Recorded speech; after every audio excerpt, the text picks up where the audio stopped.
Good evening. Thank you.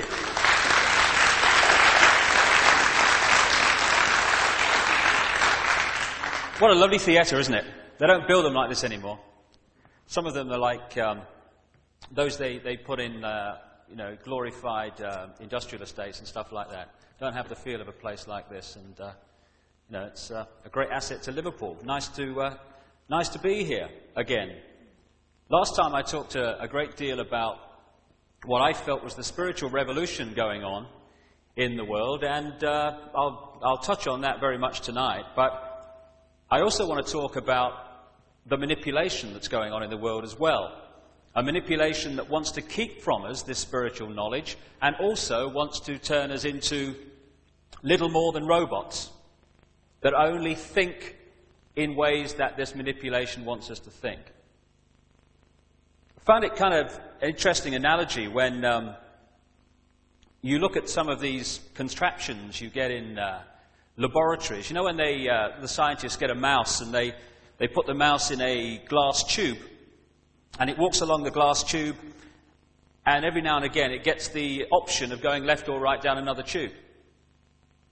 Now the mouse thinks it's free.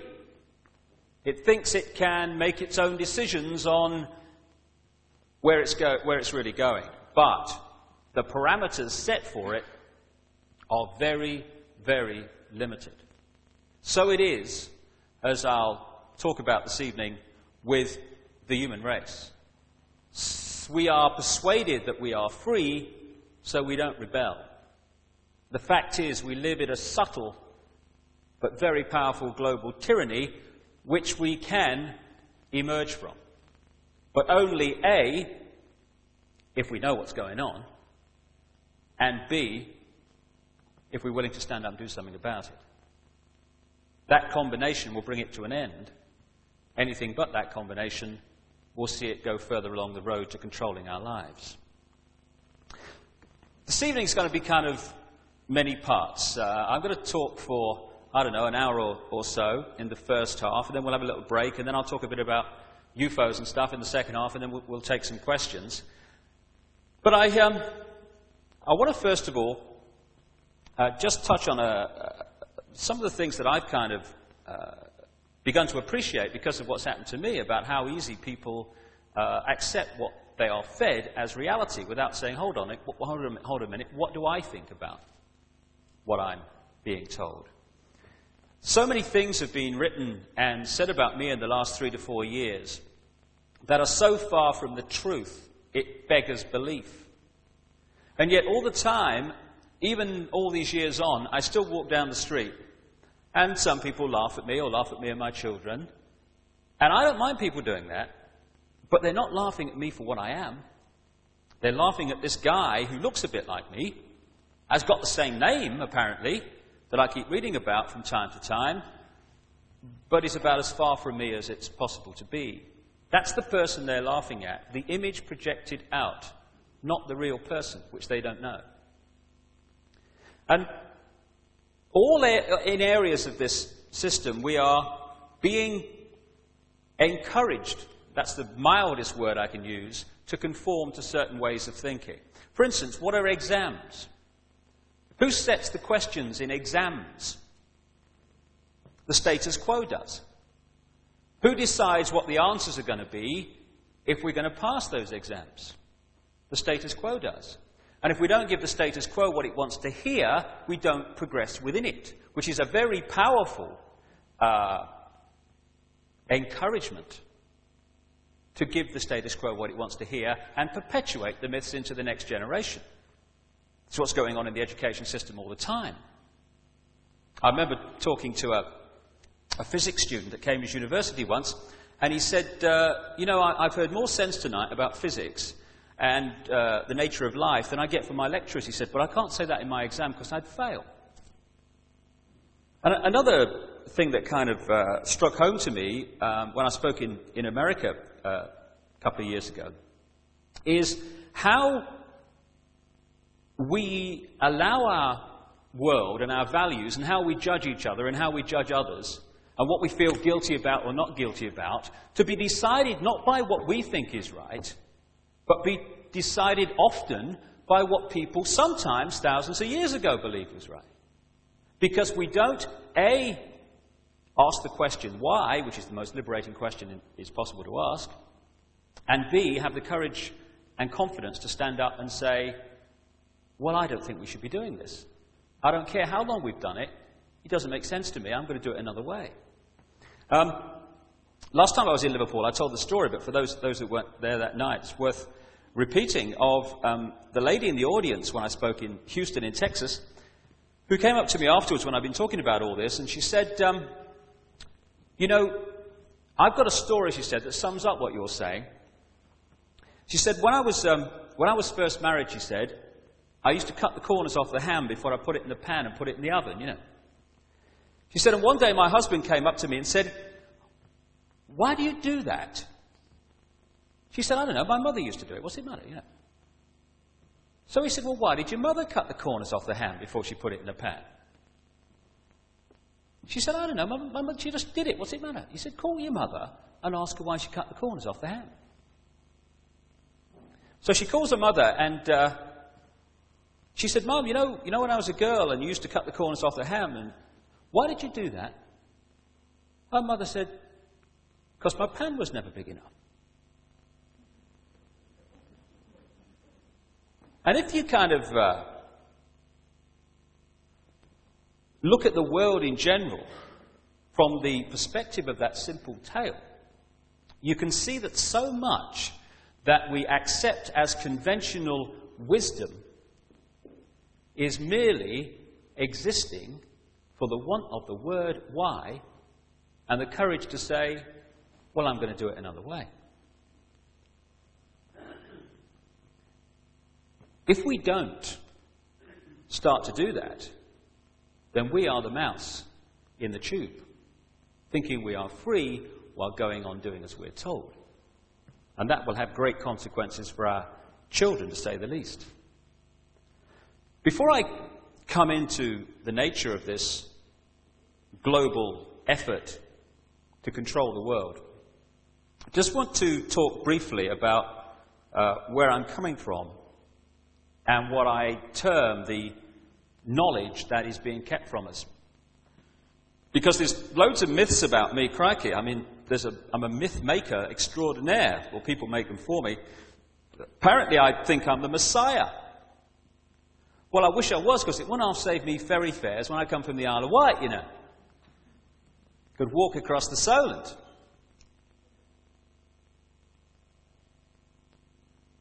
I've apparently discovered religion, which is really strange that I've written 6 books challenging the imposition of dogmatic religion and describing it as one of the greatest forms of mind control known to the human race. What I'm actually suggesting, and it's no more than what I believe and what increasing numbers of people believe, increasingly open-minded scientists too, challenges both the conventional views of who we are and what we're doing here. We're kind of offered the choice of believing that there is some judgmental God saying, you have sinned and you shall be punished. And that after one life on this planet, this guy judges whether we go to heaven or hell forever. The other alternative is that offered by conventional, this world is all there is science, which says that we are basically a cosmic accident of evolution, and we have no past, no future, and basically, as I saw on a t-shirt once, life's a bitch and then you die. Doesn't really seem like much of a choice to me. There is an alternative to both, which is increasingly emerging as the suppression is overcome, cast aside. And I'll just briefly sum up what that alternative is. It's that everything in creation is the same energy in different states of being.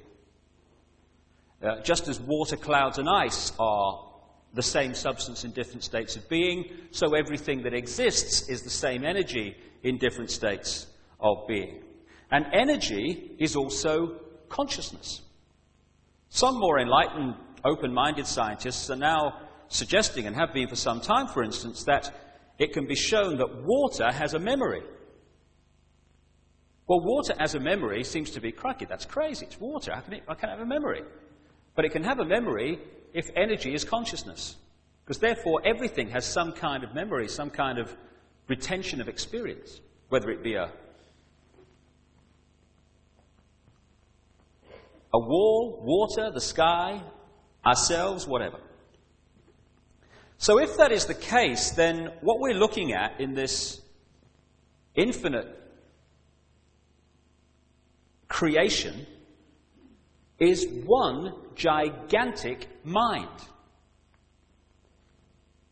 And it's this mind, this one consciousness that is everything, expressing itself through different forms, that is the force that has become known as God, or whatever name you'd like to call it. Some people call it the infinite mind, it matters not. This God is not some guy with a beard sitting on a throne, handing out punishments for people who don't do as he says, and it's always a he. Have you noticed that? It is the consciousness that is everything. And the way I see it, and increasing numbers of people see it, and indeed have done throughout human history, is that we are aspects of that whole. We, if you like, are like droplets of water in this ocean of consciousness. We're individual to a certain extent, but all together we make up the whole.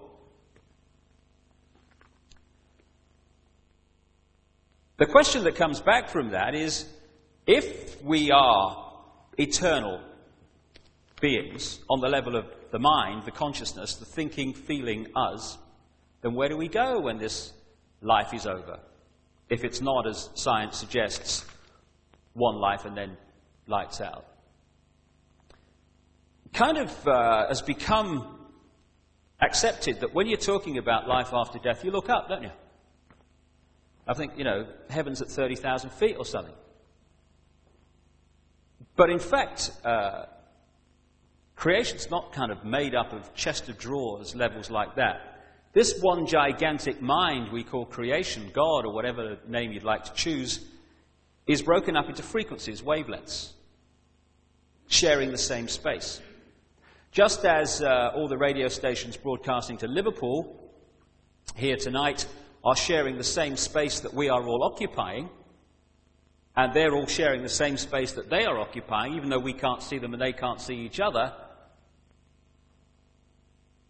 that is the very close, and indeed the very same principle on which creation is broken up into wavelengths of life, wavelengths of consciousness, in other words.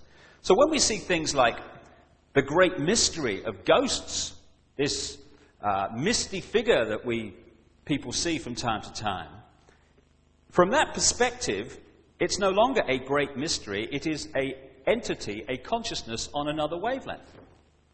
Just as if you get a radio and you tune it not quite on the station, but just off the station, you get principally the station you're closest to, but you're getting some interference from other stations. So in consciousness terms, visual terms, we are, when we see a ghost, tuning to a certain extent to another frequency, another wavelength, and we're seeing something of it. And the reason that it's not solid in the way it appears to us is because we're not actually right on the dial of that particular wavelength. We're only picking up the very outside of it. So the consciousness, the thinking, feeling, eternal us, is, if you like, very similar to that radio dial. At any point in our evolution, we are tuned to one of creation's infinite number of wavelengths. At the moment, everyone on Earth is tuned to this, what you might call physical wavelength, physical vibration. Therefore, this is our reality. We look around us, and this frequency, this physical frequency, is what we see.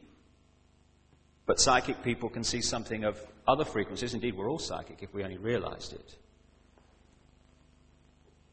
And so, again, from this emerging perspective, this other great mystery called near-death experiences is no longer a mystery.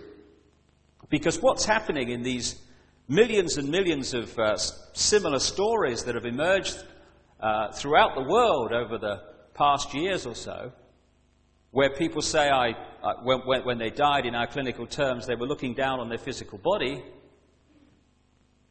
and they say, it was my mind, it was my emotions, it was me looking down, but I wasn't part of my physical body anymore. And people say, oh, it's a great mystery that. All that's happening is the eternal part of us, the consciousness, the thinking, feeling, us, is withdrawing from the physical form. And that's all that happens on what we call death. And I was kind of interested a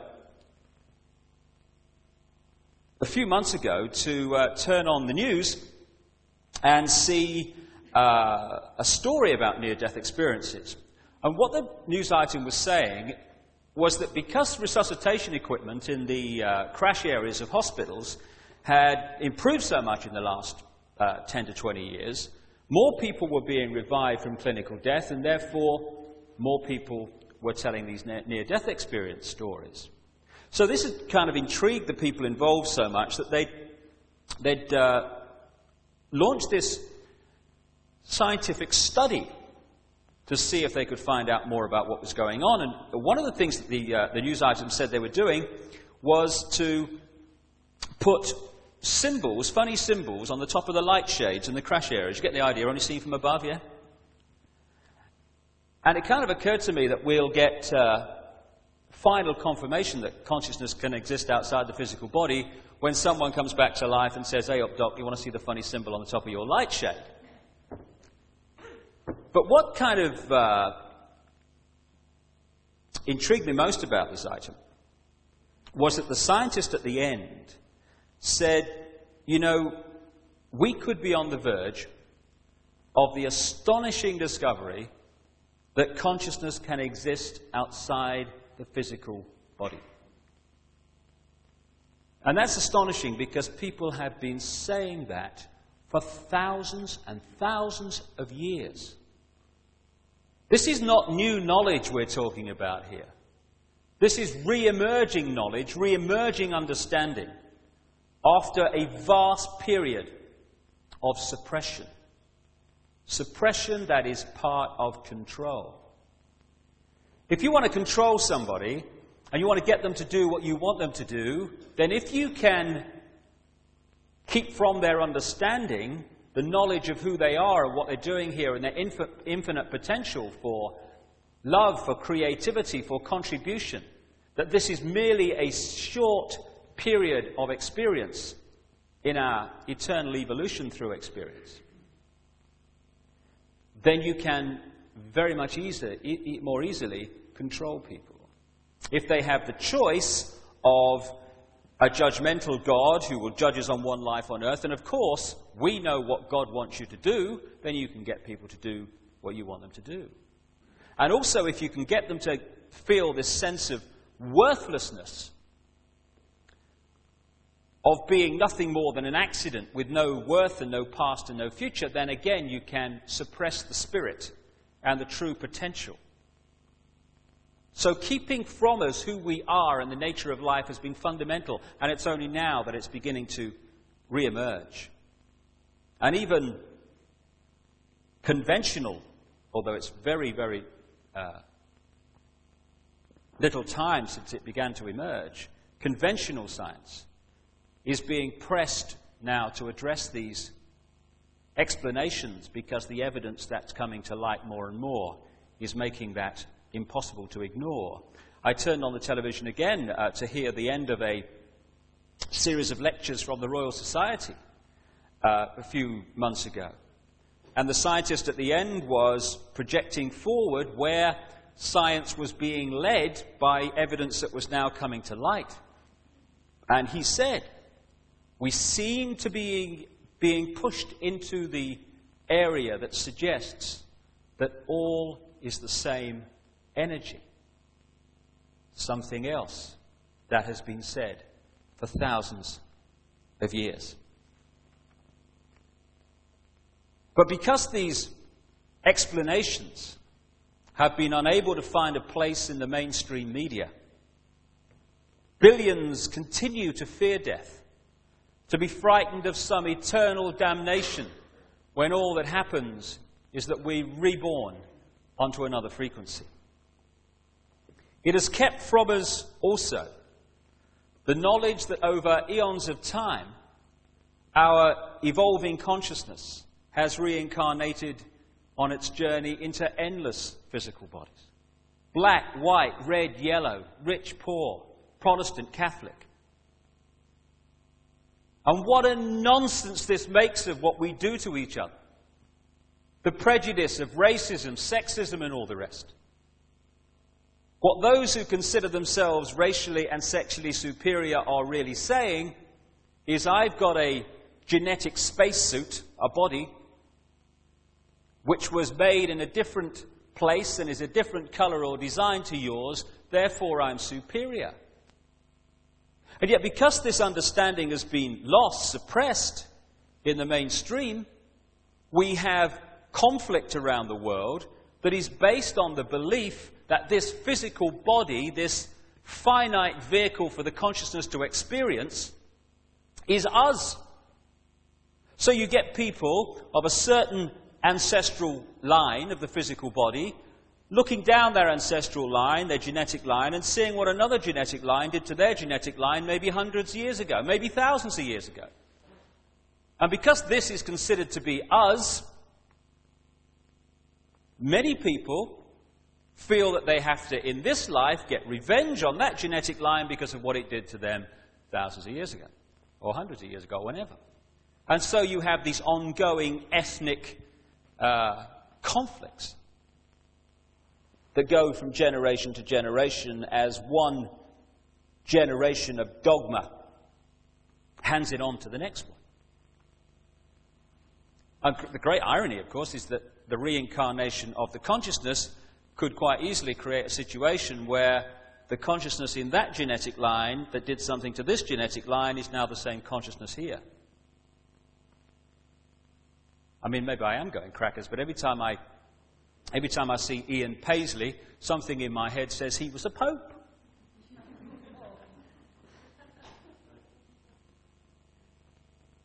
From this wider perspective, so much of what we do to each other must have the rest of creation shaking their heads in disbelief. The fact is that someone born in the United States is not more special than someone born in Mexico. Someone born in London is not more special than someone born in Liverpool. Someone who is white is not more special than someone who is black. They're just vehicles for the consciousness to experience. If you go down to the seashore and you pick up a droplet of water in your hand, how can anyone say that that droplet is any more or less special than all the other billions and trillions of droplets you see in the ocean before you?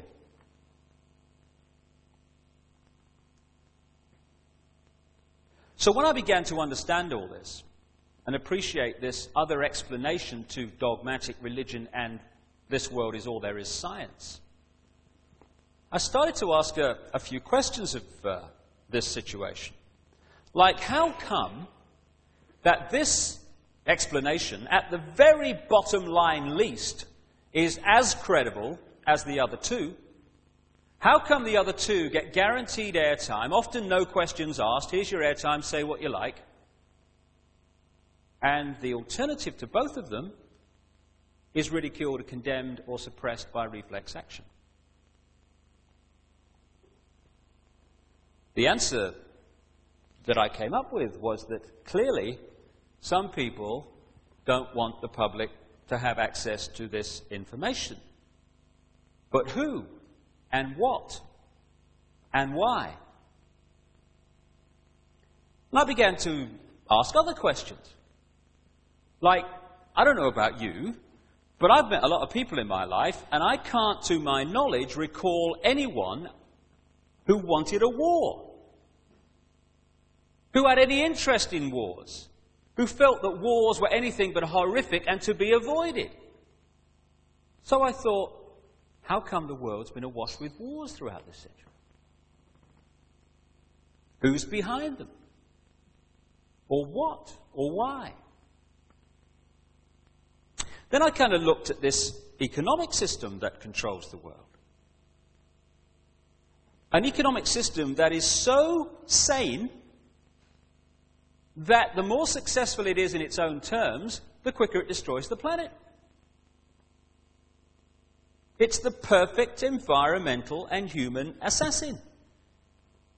It insists every year that we take more from the earth even quicker, turn it into even more things, sell even more things, consume even more things, throw away even more things, to worship the real God of the modern world, economic growth. It insists that every year, 20% of the people of the world consume 80% of the resources, while leaving the other 80% to get by on the other 20%. Crazy. Of course it is. But that's the economic system, take, make and throw away, that controls your life and mine. And that of 6 billion people nearly. So I thought, what's behind this self-destruction? Or who and why? I started to look at some of the other conventional wisdom that we pass on from generation to generation as the only way of doing things in this world. The wisdom that says, even though the economic system that I've just described is dismantling this planet, you ask a politician of any party anywhere in the world, what do we do to get out of this environmental situation? And they will say we must have more growth to raise the money to spend on the environment. If I said to you the way to put out a fire is to pour more petrol on it, you'd say he's out of his mind. But that's what the politicians are saying when they say about more growth to sort out the environment.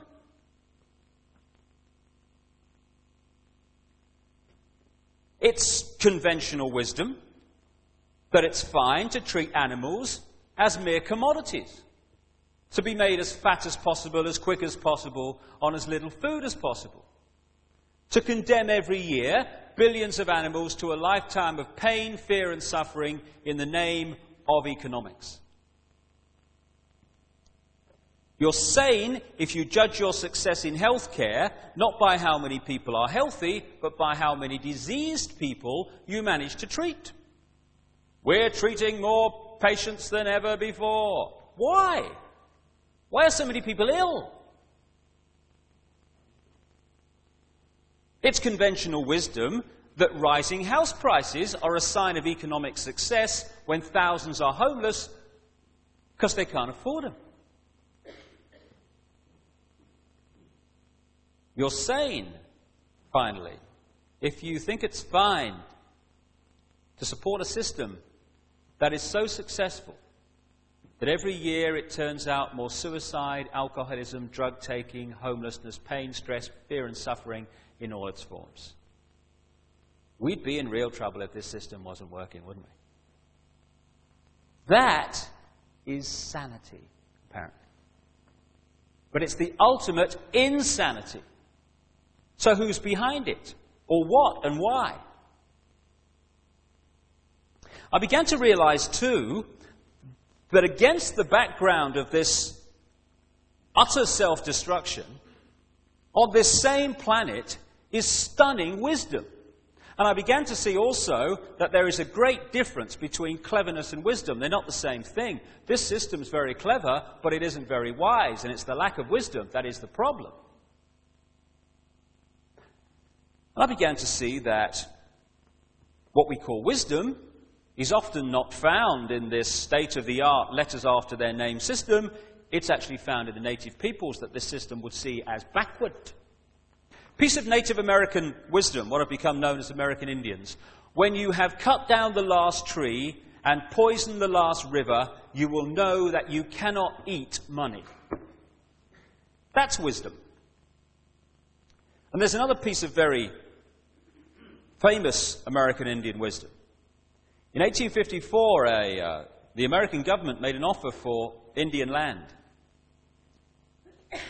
And under the system that I've been talking about and the attitudes and the values that are indoctrinated into us, what should have happened is this chief should have said, right, well, I'm on a winner here because it's a seller's market. I never put it on the market, therefore I'm in the driving seat. So what I'll do is duck and weave, and I'll crack on. I don't want to sell, get them to push up the price, and at the moment that I think they're going to pull out, I'll put out my hand and say, you've convinced me. And people will think, cool, what a great businessman he is, that chief. Fantastic. Be something in the city, he will. But there's another value system on this planet also. A value system that said this in terms of this chief. How can you buy or sell the sky? We do not own the freshness of the air or the sparkle on the water. How then can you buy them from us? Every part of the earth is sacred to my people, holy in their memory and experience. We know the white man does not understand our ways. He's a stranger who comes in the night and takes from the land whatever he needs. The earth is not his friend, but his enemy. And when he's conquered it, he moves on. He kidnaps the earth from his children. His appetite will devour the earth and leave behind a desert. If the beasts were gone, we would die from a great loneliness of the spirit. For whatever befalls the earth, befalls the children of the earth.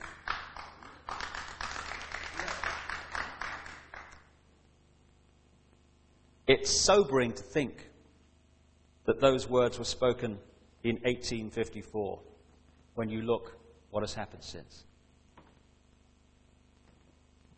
So I began to think about all this, and I also remembered that 2 or 3 times in my life, different people have said to me, you know, behind all this economics and politics stuff, a very few people actually control the world. And it kind of takes you aback when you first hear it, because you think there's 6 billion people in this world. How can that be? But I started to look into what was behind this madness. And like so many things in my life over the last 4 years, a certain sequence unfolded. Once I had come to the conclusion that there was something in this, that thought pattern, if you like, suddenly from all angles, this information about what the hell's going on is hitting me all over the place.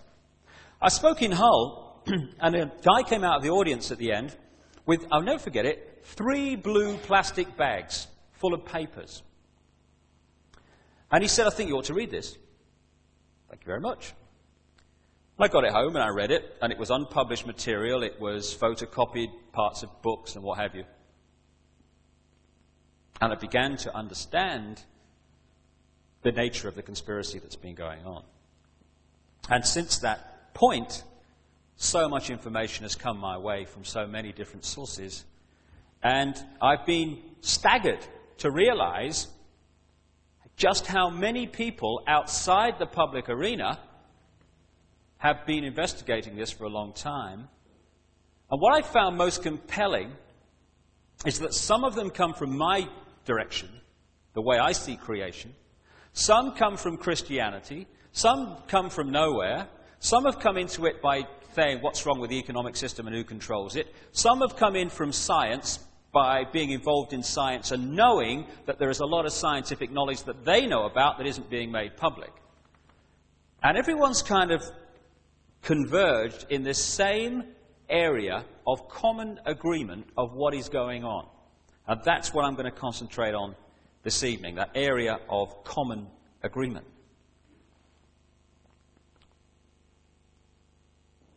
The story of known human history is really the story of the use and abuse of this esoteric spiritual knowledge, whatever word you'd like to use.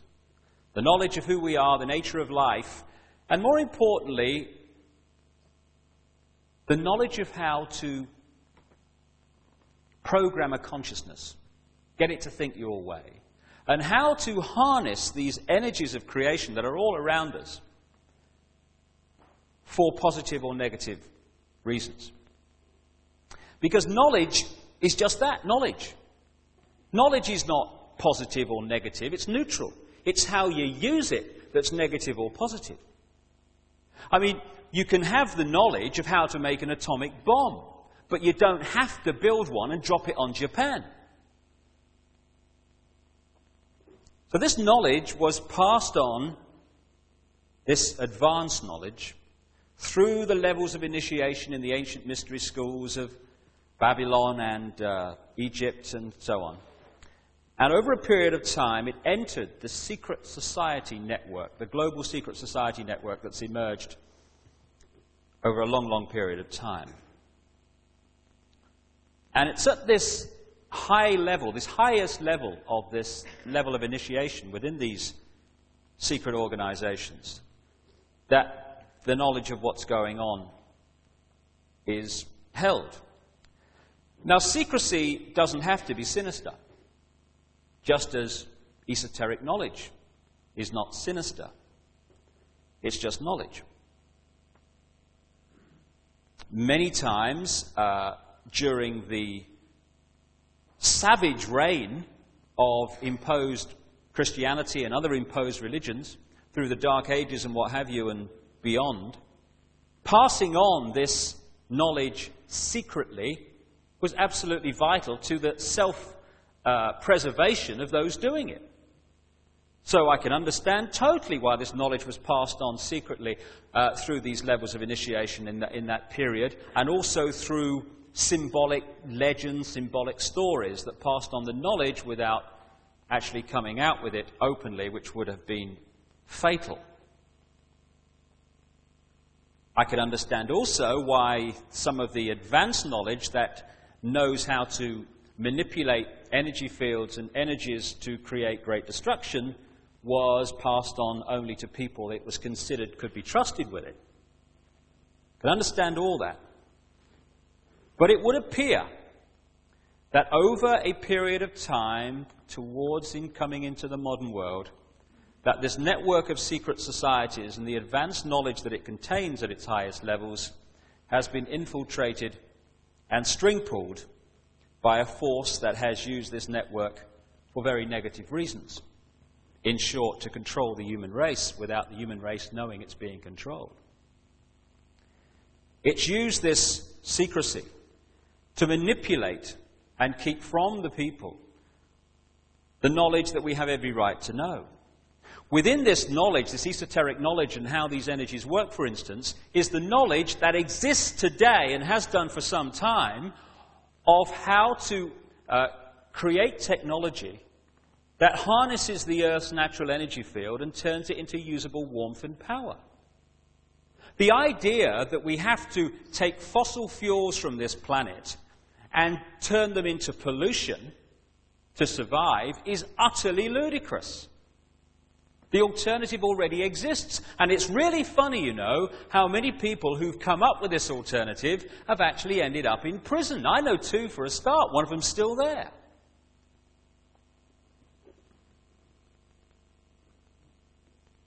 It holds the knowledge also of how to create technology, anti-gravity technology as it's called, that would make the space shuttle look like the technological equivalent of a London taxi.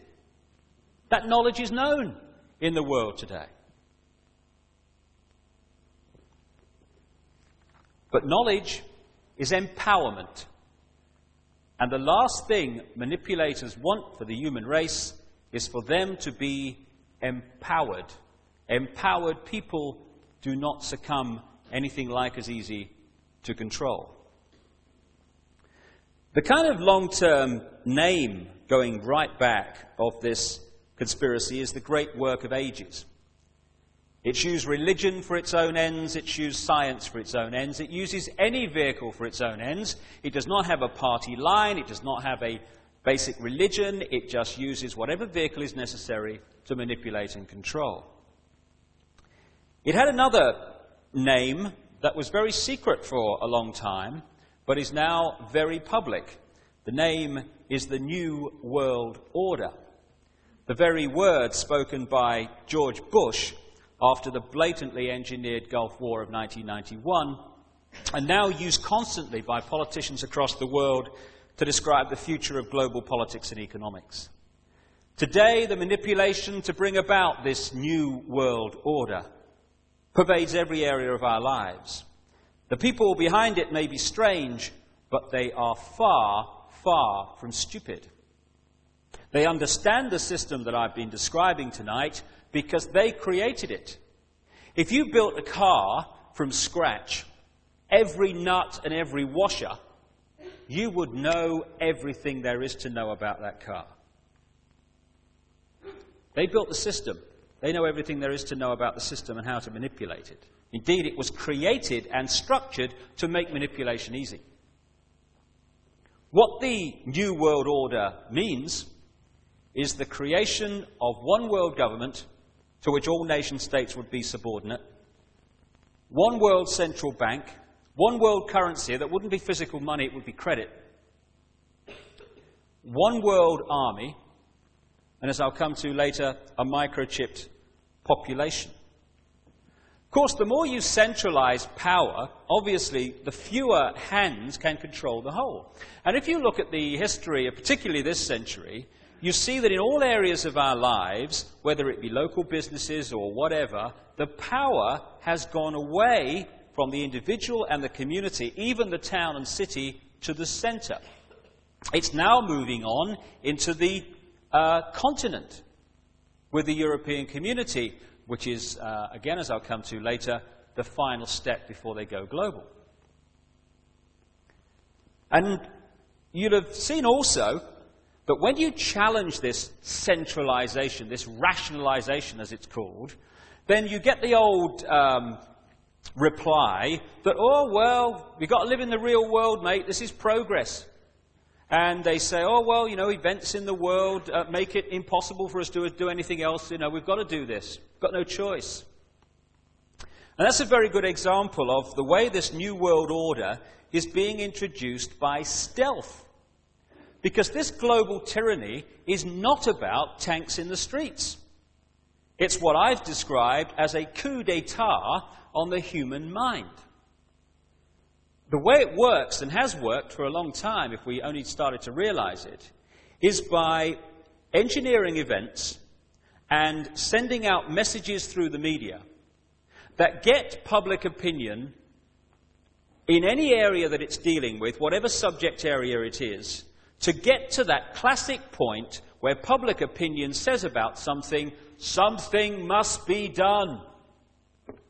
And when we reach that point of something must be done, the people who have created the problem to get people to come to that state of mind then step forward with the solution to the problem, which just happens to be what they were going to do all along, and it also takes us further along the road to centralized global control. In the words of its own secret document, create problems, then offer solutions. And it's happening all the time. To bring about the situation where a problem is highlighted, something must be done, here's the solution, off we go to the next stage on the road. In 1986, someone bought an IBM copier at a second-hand sale. And when they got it home, they found inside a very thick document, which obviously shouldn't have been there, called Quiet Weapons, or rather Silent Weapons for a Quiet War. And this described a policy of mass public mind control that has been orchestrated on the people of the world, particularly the Western world, since the 1950s. See if, I'll just read you a little bit of it, see if you recognize the world this document is describing. Experience has proven that the simplest method of securing a silent weapon and gaining control of the public is to keep the public undisciplined and ignorant of basic systems principles on the one hand, while keeping them confused, disorganized, and distracted with matters of no real importance on the other hand. This is achieved by 1. Disengaging their minds, sabotaging their mental activities, providing a low-quality program of education in mathematics, logic, systems design and economics, and discouraging technical creativity. 2, engaging their emotions, increasing their self-indulgence and their indulgence in emotional and physical activities by A, unrelenting emotional affrontations and attacks, brackets, mental and emotional rape, by way of a constant barrage of sex, violence and wars in the media, especially the TV and the newspapers. B, giving them what they desire, in excess, junk food for thought, and depriving them of what they really need. 3, rewriting history and law and subjecting public opinion to the deviant creation, which I take to mean don't tell them who they really are, thus being able to shift their thinking from personal needs to highly fabricated outside priorities. These preclude their interest in and discovery of the silent weapons of social automation technology. The general rule, it says, is that there is profit in confusion. The more confusion, the more profit. Therefore, the best approach is to create problems and then offer solutions. Diversion summary. Media. Keep the adult public attention diverted away from real social issues and captivated by matters of no real importance. Does that describe our media today or what? Schools. Keep the young public ignorant of real mathematics, real economics, real law, and real history. Entertainment. Keep the public entertainment below a 6th grade level. Work. Keep the public busy, busy, busy, with no time to think, back on the farm with the other animals. Give you another example of this. When legislation is being planned against, say, a target group of people, they don't just sit round a cabinet table and decide one day that's what we're going to do, and then they set about doing it. It happens long before then.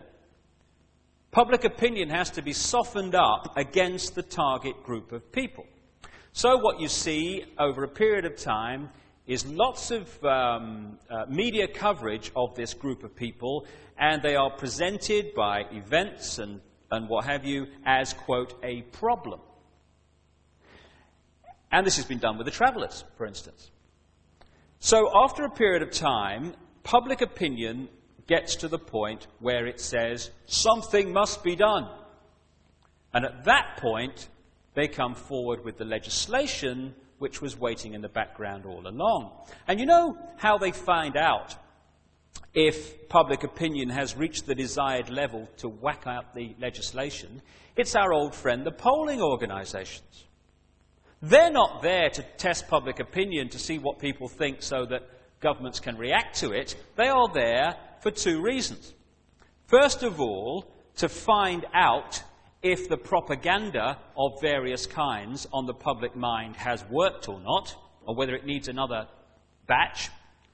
And secondly, to create a situation where public opinion, in quotation marks, is highlighted in certain areas. Because we do have this, unfortunately, and lots of people like to think that they think like everyone else. So if you suggest that 60% or 70% of the people think this, very soon 70% of the people will think that. And the people who go along in the streets with the boards and ask the questions, they haven't got a clue what they're being used for. They're just doing their job, asking questions that are listed and so on. Because as I'll come to in a second, the vast majority of people who are playing a part in creating this global tyranny haven't got a clue what they're part of. Wouldn't work if they had. All this and the New World Order plan in general is being coordinated through this global network of secret societies, which I and many other researchers call the Brotherhood. And at the top of this pyramid of manipulation is a group, an elite, who really pull the strings, which researchers know as the Illuminati, which is like Latin, as I understand it, for the illuminated ones. It's a name that goes back thousands of years. And if you think about it, every structure in our world, from a small business to a secret society, is based on a pyramid. A pyramid situation in which those at the top of the pyramid, say the top of a business, they know the whole agenda of that business, exactly where it's going, and what the whole game plan of that business is. The further you come down the levels, if you like, within that business, the less those people know about the big picture. They only know about their part in it. And this is how the secret societies work. On the lower levels of initiation, for instance, in the Freemasons, they haven't got a clue what the whole organization is being used for and infiltrated to achieve by those at the higher level. They only know their part in it. I mean, organizations like the CIA and other intelligence agencies, they work on something called compartmentalization, which is exactly the same. Those at the top of the agency know what the game plan is and what is the direction that they wish to go. Those lower down in the agency only know their part in it. And many people within this situation, they genuinely believe that what they're doing is good for the world. But they don't know what they're doing or how what they're doing fits in with what they're doing, fits in with what they're doing, and other people who also don't know the big game plan. And when you fit the bits together, then you see it's anything but positive.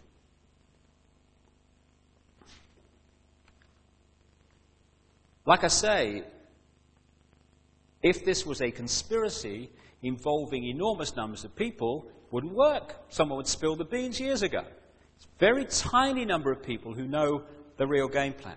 And everyone else in that pyramid is manipulated. So who are they, this elite that we talk about? And how, people might rightly ask, can a conspiracy continue over at least many centuries? Because people die, don't they? I mean, it will all end, wouldn't it, when people die? It would die with them. But of course, as I'll come to in a sec, because of the way it's structured, it doesn't work like that. The they are people who are initiated into the highest levels of this great global network of secret societies. Because at the top of the network is this elite that turns, in effect, all those different, apparently different secret societies into one gigantic organization.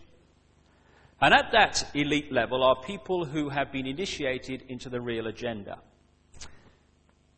So during their lifetimes, they continue the string pulling to push the world further along the road to this global centralization known as the New World Order.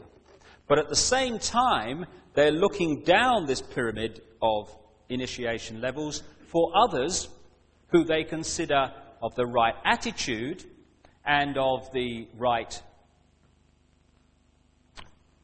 ability to also be initiated into the real agenda. And when that happens, they get the knowledge, and then they take it on when the first people die. So in this way, while the they, in terms of personnel, people, names, change with the generations, the agenda they're working to goes on basically the same. They also tend to come from certain families, Rothschilds, Rockefellers, and many others in America, which helps this continuity through the generations. The key to this brotherhood manipulation is the control of money, or funny money, to be more accurate. What I call funny money is this staggeringly ludicrous situation in which you can deposit, say, £1,000 in a bank, and it can lend £10,000 on the back of that. Money that doesn't actually exist. It's a conjuring trick. Indeed, some stuff that I've been looking at this week, there are banks in America who are into lending $26,000 for every $1,000 that's deposited. And all that conjured money is numbers on a computer screen. And in this way, governments of the world like the United States and individuals, have over a period of time reached a situation where they are drowning, and the world is drowning, in a tidal wave of debt for money that doesn't really exist. And here's the ruse, here's the trick for the banks. If you don't pay back the interest on money that doesn't actually exist and has been conjured out of nothing, then they can come and take wealth from you that does exist, like your house, your car, your property. And there's another little thing I was looking at the other day. When money is created for a loan in this way, say a loan of £20,000, the bank creates £20,000. But you're not paying back £20,000. You're paying back £20,000 plus all the interest.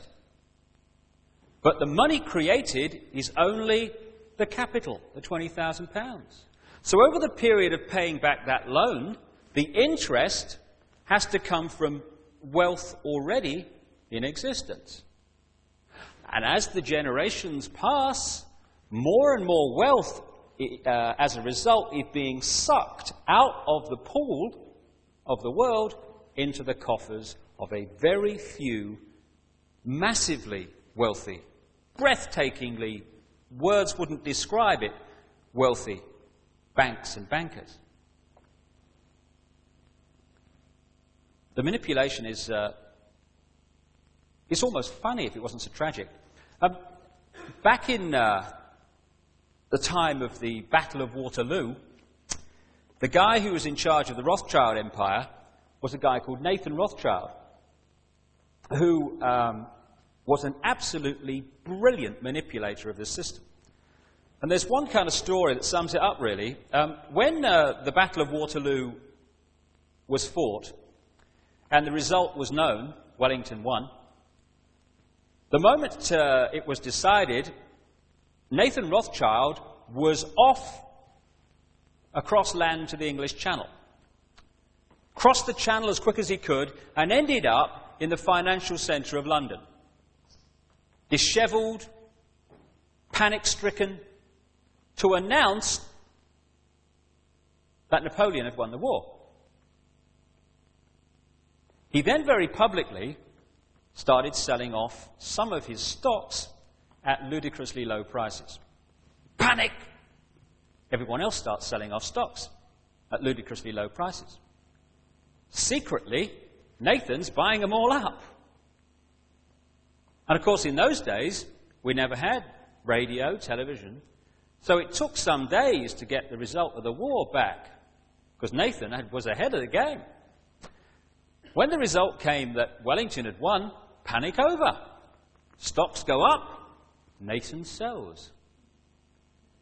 And he made a colossal fortune out of that. And that is a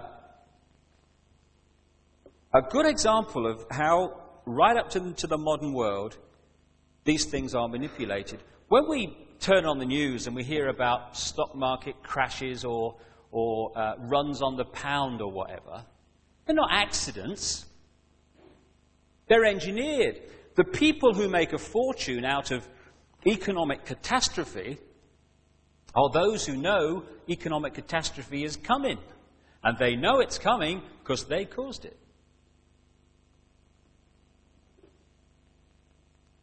I'll give you another quick example of how this situation works. Back at the start of this century, the Illuminati wanted control of the American economy, which they very much have now. They wanted to create something called the Federal Reserve System, which is, to this day, a cartel of private banks that lend money to the American government at interest of which is paid by the taxpayers of America. So while people are homeless and hungry in America, income tax is being spent on paying interest on money that doesn't exist to private banks. Great work if you can get it. And they kind of brought this about by, back in 1910, the bankers met at a place called Jekyll Island. And they wrote this Federal Reserve Bill, exactly what they wanted to happen. But they had a little bit of a problem in the sense that by this time, the American people, particularly the farmers and such like, were up to here with the behavior of the banks who by now were controlling America. So what did the bankers do? When the bill, which they had written, was made public and proposed, the bankers who had written it vehemently, publicly opposed it. And so the people who were fed up with the behavior of the banks, they looked at that situation and they thought, well, crikey, if they're agin it, we'll have it. And the Federal Reserve Bill was passed. It gave the banks and the Illuminati total control over the American economy, and the public had been persuaded that it was a very good idea because it did the opposite. This is why we have to get wise to this manipulation, because black is white and white is black, and for the best of intentions, we can help this plan if we don't know what's going on and become wise to it. The other thing, which is kind of relevant right to the present day, really, the other thing they did in that early part of that century, at the time the Federal Reserve Bill was passed, was they wanted to introduce the federal income tax bill in America. Now, to do that, they had to get a revision amendment to the American Constitution, the so-called 16th Amendment. Now, to do that, they needed 36 states to agree. They got 2. Now, in a democracy that we're supposed to live in, it would have been thrown in the bin. States won't have it, can't pass it. But, of course, we're not in a democracy. All that happened was that the Secretary of State, a guy called Philander Knox, went to Congress and announced that it had all been agreed. And everyone just accepted it. And so federal income tax became law, although it wasn't law, because it had never been passed. And in 1985, there was a businessman in America who'd sussed all this, and he wouldn't pay his income tax. And they came and took his car. And when they took his car, or whatever it was, probably, I think it was his car, he took him to court. And he won. And Nexus magazine, which is a magazine centered on Australia, but now available in this country and more and more countries around the world, which is dedicated to exposing what's going on, they published a copy of a letter from the head of the Inland Revenue Service in America. That's the equivalent of our Inland Revenue. It's called the Internal Revenue Service in America. And the Internal Revenue Service is a private company which collects federal income tax in America. And the commissioner for the Internal Revenue, in a memo to all his district directors dated April the 4th, 1985, says that this court case has taken place. The fact that the legislation was never ratified, and he says the effect of this is such that every tax paid into the Treasury since 1913 is due and refundable to every citizen and business in the United States. I think they ought to pay it back, I reckon. But the interesting thing further on is advise each of your managers that they are not to discuss this situation with anyone. There will be no written communications, and you are to destroy this memorandum. So even though the powers that be are very well aware that to take people's property or to force them to pay income tax is illegal, the vast majority of people in America still think it's the law because no one's telling them. The more you kind of get into this, the more you kind of realize it's almost impossible to exaggerate the scale of the deception. As the Robots Rebellion documents, the Illuminati over the centuries and into this one have used this manipulative power and knowledge to create booms and busts to suit their ambitions. They were behind the so-called people's revolutions in France, in Russia and elsewhere. It's been documented at how American bankers were paying Lenin and Trotsky through bank accounts in Sweden so that the revolution would happen. They engineered and then funded both sides in the 2 world wars. They engineered the wars in Vietnam, the Gulf, and endless others. And they created the Cold War with the Soviet Union, when at the Illuminati level, America and Soviet Union were the same side. Like I say, these guys are not stupid, far from it, but they are strange. Some of the initiation ceremonies are quite bizarre and kind of take you aback when you see some of the people that have been involved in them and the places of power that they then get into. For instance, in America, there's a secret society called the Skull and Bones Society, which is based on Harvard and Yale universities, and it's a very sinister organization. And President Bush is a member of this secret society, as are many people within the places of power throughout America. And to be initiated into this secret society, you have to lie naked on your back in a coffin while a ribbon is tied in a strategic place, and you shout out details of your sexual experiences. Now, there may be some people that think that might be a lot of fun, but the question is this: is that the mentality that should be President of the United States and head of the CIA? And more important than that, when people get involved in these secret societies, part of the initiation is to pledge your total loyalty to that society. So, for instance, when President Bush is President of the United States, as he was, his first allegiance is not to the people who elected him, but to the secret society to which he's pledged his entire being. And when you look into the background, you see that that was certainly the case. Indeed, he would not have become president, and neither will anyone else, including President Clinton, unless the Illuminati wanted it, because they control, through money as much as anything, but also through the media, which they also control, who becomes Democratic and Republican presidential candidate. You can't become a member of the people who run for being presidential candidate within your own party in America unless you have vast sums of money behind you. To run for president, the figures enter dreamland. And if you don't suit those with the money, you don't run for president.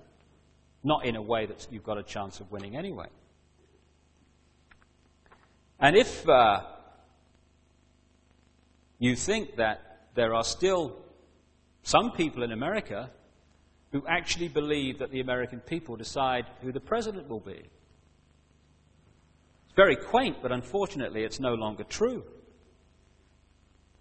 And should a president or prime minister become an obstacle to these brotherhood ambitions, then they're removed, either through assassination or far more often by creating events and activating the media to undermine the person involved so that they're either thrown out by the electorate or, in the case of Margaret Thatcher, for instance, by their own side.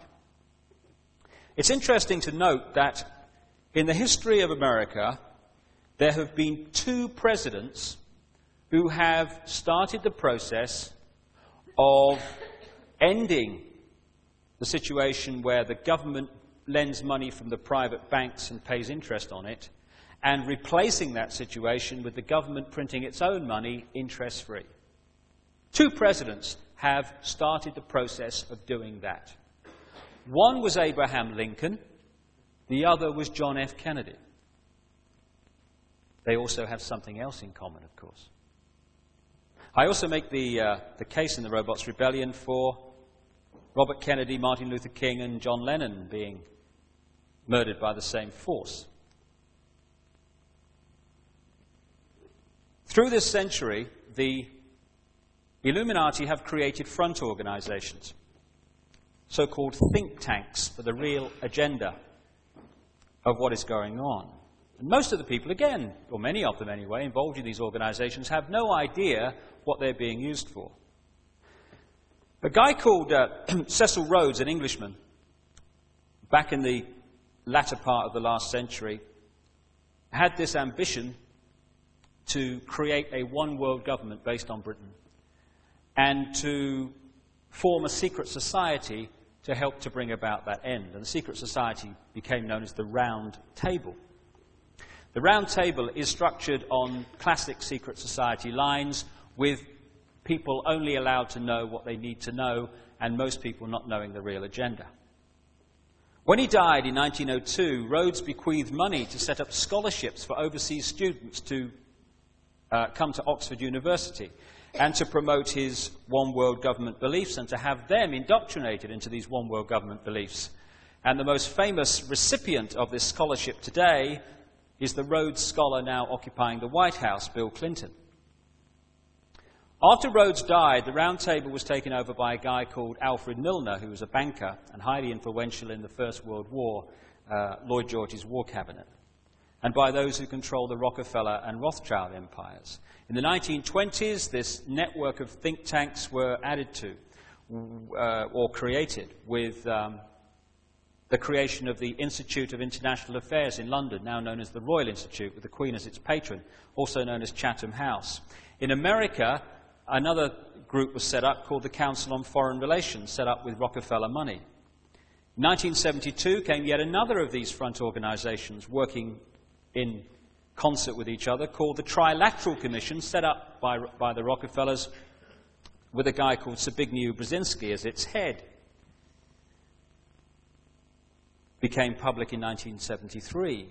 The immediate ambition of this Trilateral Commission, incidentally, was to put a Trilateral Commission member into the White House as President of the United States as quick as possible. They managed it in 3 years when Jimmy Carter became a member. And he filled that administration with trilateralist members. His national security advisor was our old friend Zbigniew Brzezinski, who actually started up the Trilateral Commission. The Vice President, Walter Mondale, the Secretary of State, Cyrus Vance, and all the major players, or most of them anyway, in that Carter administration were Trilateral Commission members, an organization that had only been going for 3 years. Members of these front organizations, the Trilateral Commission and the Council on Foreign Relations, are in all areas of American politics, banking, business, the media, and any other area that requires manipulation. The United Nations is another front organization for this centralized one world government.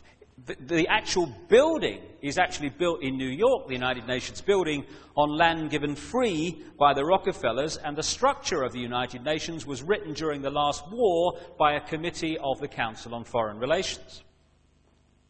And the UN is being used now as a vehicle to introduce a world army under central control. Conflicts are being created around the world to get public opinion globally to say about the United Nations' ability to respond to these conflicts which are being engineered, something must be done. And the solution that will be offered is, well, what we need is a permanent army so that we can react immediately. You know, when you've got things like Rwanda, and people say, where's the UN? Why do they react so late? They don't react so late by accident. They react so late on purpose to create the situation where we say the UN has got to be more effective. And they say, well, if we're going to be more effective and react to these things, then what we've got to have is a permanent army. And that is now in the process of being created. Create the problems, offer the solutions. These front organizations, or these front groups, are organizations within organizations, because the members go off and become part of the government, become part of the military, the security services, the education system, the media, the economic system, and they work to their own agenda within these organizations. All are infiltrated with this New World Order philosophy by members of these brotherhood fronts. And if you want to know what the future foreign policy, and this can be proved to be true if you read the back numbers, if you want to know what the future foreign policy of the United States will be, you just have to read a magazine called Foreign Affairs, the magazine of the Council on Foreign Relations. Because what it writes today, the American government will do tomorrow. We have a democracy in the United States and in Britain and in other so-called free countries. You must be joking. In 1990, there was an Illuminati coup d'etat in Britain, and no one realized it. Another major element of this network of front organizations and secret government of the world, which is what it effectively is something called the Bilderberg Group. It's called the Bilderberg Group because it first met publicly in 1954 in a hotel called the Bilderberg in Holland, the Netherlands, under the chairmanship for a long time, of Prince Bernhard of the House of Orange, who was a member of the German SS and later became chairman of Shell Oil. The Bilderberg Group is run by the Rockefellers, the Rothschild empires, among others. And it brings together once a year, and it never meets in the same place twice, all the people who can help with the manipulation in all these areas that I'm talking about. Media, politics. And in politics, I'm not talking about Fred Jones, MP for Margate or whatever. I'm talking about prime ministerial level. The Director General of NATO is always there. And they meet, as I say, once a year, never meet in the same place twice, to decide what the future is going to be for the following year on the road to the New World Order. The Bilderberg Group is designed like all the others. It's a series of circles with a central core elite. The steering committee, or the permanent staff of the Bilderberg Group, they know the agenda, and they're working constantly full-time towards it. Then there is another circle outside of that, which are the regular attenders of the Bilderberg Group meetings. These are people from the media and all the areas that I'm talking about who also know the agenda, but they work towards it not within the Bilderberg Group full-time, but in their own area of influence, wherever it may be.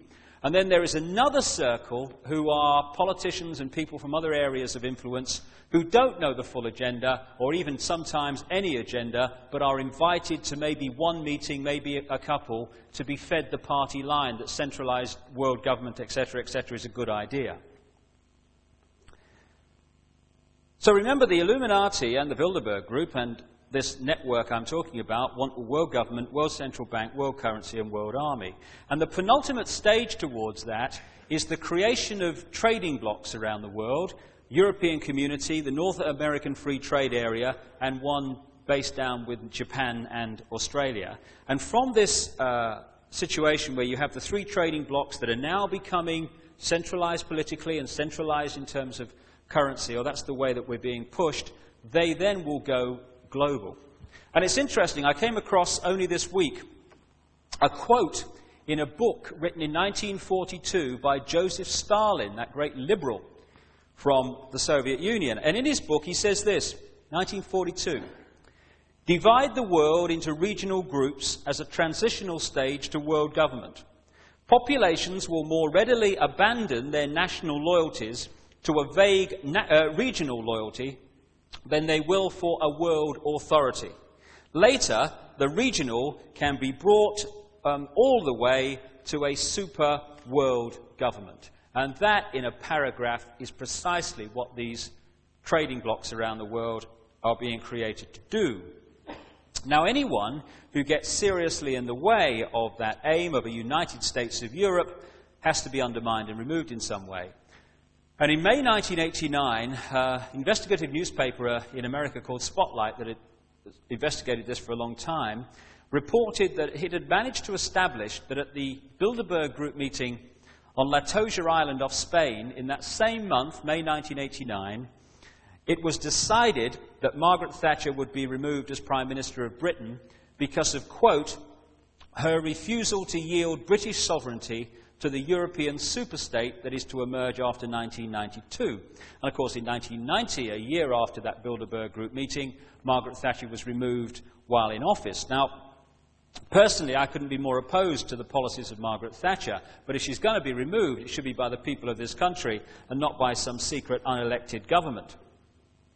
And of course, what happens in that situation is that people lower down the initiation level, the gophers, get the order that she's got to go. And when we talk here about the Conservative Party leader in this country changing, or whether he's going to stay or she's going to stay, along comes this phrase, it will be decided by the men in grey suits. Well, the men in grey suits are largely just Illuminati gophers. Now, what happens is these men in grey suits don't go around the tea rooms of the House of Commons saying to Conservative MPs, the Bilderberg Group's decided she's got to go, you know, and they say, all right, and we'll vote for that. They go around and they do it in a much more subtle fashion. They'll get someone who's got a small majority, for instance, and they'll say, you know, if she stays, you've got no chance, mate. And they'll say to ministers, you know, you better enjoy it while you can because you're not going to be a minister after the next election. And then they get the media, which they also control, to start undermining the target figure through stories in the papers and what have you. And in the end, a momentum is built up that is unstoppable. And in the end, that person goes in whatever form it may be. In terms of Margaret Thatcher, she was voted out by her own side. Finding out what's going on within these Bilderberg group meetings is very difficult for obvious reasons. But Lord Carrington, the former British cabinet minister and Secretary-General of NATO, became its chairman in 1991, and he's also a president of the Royal Institute of International Affairs, Chatham House, another part of his network. And a name that keeps coming up again and again, no matter who you talk to and what the researcher is, and almost what subject area they're researching, is Henry Kissinger, the former Secretary of State in America. He's got a full house. He's a member of the Bilderberg Group, the Trilateral Commission, the Council on Foreign Relations. Never gets home, you know. He must be at a meeting every hour of every day. Other people known to have attended the 1991 Bilderberg Group meeting in Baden-Baden, Germany, was Bill Clinton, then the governor of Arkansas, the Rhodes Scholar, who then became president very soon afterwards of the United States. The Secretary-General of NATO was there in 1991, when Spotlight had a very good year of uncovering who was there. So were the high and mighty of politics, banking, the Rockefellers, representatives of the big global companies, the military, the media, and people like the owner of the Washington Post, Katharine Graham, who also has a full set. She's a member of all these different front organizations, very cozy little club. And it's interesting that you don't read reports of these Bilderberg group meetings in the Times, the Sunday Times, the Sun, Today. Funny, really, because one of the people at that 1991 Bilderberg group meeting, and very much involved in the organization, was, according to Spotlight, a man called Andrew Knight, the then chairman of Rupert Murdoch's News International, which owns all those papers. You don't read about Bilderberg meetings in the Daily Telegraph either, and yet its owner, Conrad Black, was also at that meeting and has been at many others. And who just happens to be on the board of the Hollinger Corporation of Conrad Black that owns the Daily Telegraph and goodness knows how many other outlets, media outlets around the world? Henry Kissinger and Lord Carrington. Same names keep coming up all around the place, time and time again. See, journalists are not there to inform the public. They're there to direct opinion in the desired direction. They are manipulated to manipulate everyone else. Very few are real journalists. They are little more than copy typists for the manipulators, turning round news of engineered events to push the public on. And most of them don't know they're doing it. Some of the more intelligent ones know they're doing it, but can't see a way out of the structure they're stuck with. There's a guy called John Swainton, a long-time editor of the New York Times, who worked in this situation for a long, long time. And then when it came to his retirement dinner, he spoke to his staff in terms that spoke the truth that he'd been holding within himself to preserve his job up to that point. What he said to his staff was this: there is no such thing as a free press. You know it and I know it. There's not one of you who would dare to write his honest opinions. The business of a journalist is to destroy truth, to lie outright, to pervert, to vilify, to fawn at the feet of mammon, and to sell himself, his country, and his race for his daily bread. This is the important bit. We are tools, vassals of rich men behind the scenes. We are jumping jacks. They pull the strings, we dance. Our talents, our possibilities, and our lives are the property of these men. We are intellectual prostitutes. So we have a structure of manipulation which is string-pulling the politicians of all political colours, the media, the intelligence agencies, the big companies, and the global banking system. And the plan now is to create so much conflict around the world, so much chaos, including a massive global collapse, which they'll engineer someone else to be blamed for, that we'll have a situation where we'll have a massive problem which has to find a solution. And the solution will be centralized government, centralized bank, centralized currency, which won't be physical money, but which will be credit, and centralized army. One group of people which this conspiracy must suppress if it's to succeed in the next generation is the young. And there is today a war on the young and anyone remotely different from the programmed off-the-peg norm. The Illuminati agents, bizarre as it may seem, and I can understand that it does at first sight, the Illuminati agents within British intelligence and the CIA and other major global security services control the world market in illegal drugs through other aspects of the Brotherhood network like the mafia. They do this for three main reasons. First of all, to make enormous amounts of money which they can then channel into their own secret projects without having to divert it from government channels which could be traced, not least because a lot of the covert operations that secret society, security services are involved with are against their own government.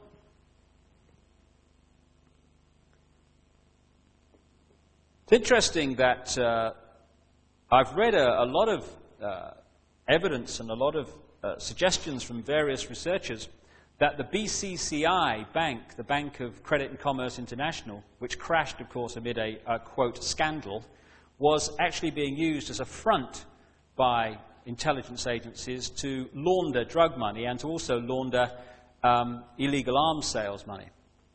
And it's interesting also how you can be duped if you don't know the background to what's going on. Because when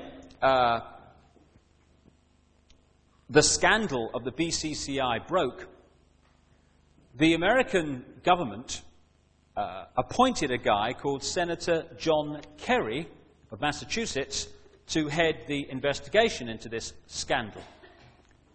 And he made all the right noises. He stood up and said, you know, this is a scandal and we must get to the bottom of this and I'll do everything I can, no stone unturned, you know the stuff. Well, he never got to the bottom of it. His investigation came up with basically nothing. Now, you may think on the face of it, well, he just wasn't very successful. And then you realize that he's also a member of the Skull and Bones secret society that other members of the government are also involved with. Maybe he shared a coffin with George Bush, you never know. The second reason for expanding the use of drugs is that in the name of a war on drugs, you can persuade the public to hand over powers of arrest and search and raids on homes that they'd never accept unless there was a problem that had to find a solution. Create problems, then offer solutions. For instance, if you want to have a more authoritarian police force or an armed police force that hasn't been armed before, and you want to do it not only without the public challenging you, but with the public demanding that you do it, what do you need?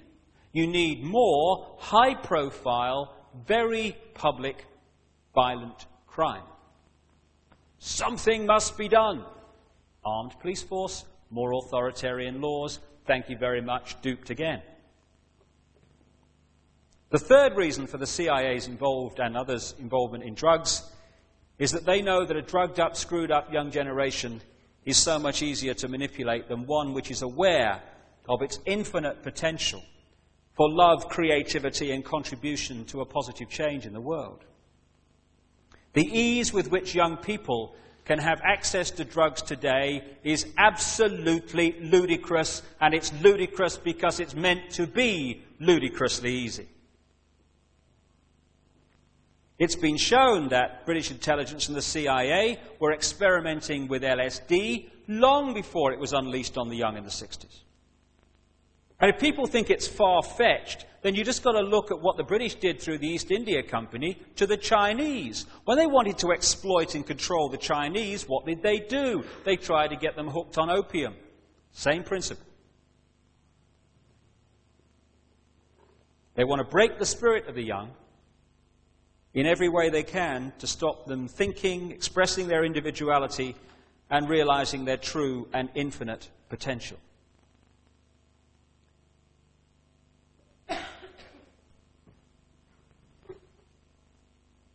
Mentioned earlier that one other aspect of this New World Order conspiracy is the desire for a microchipped population.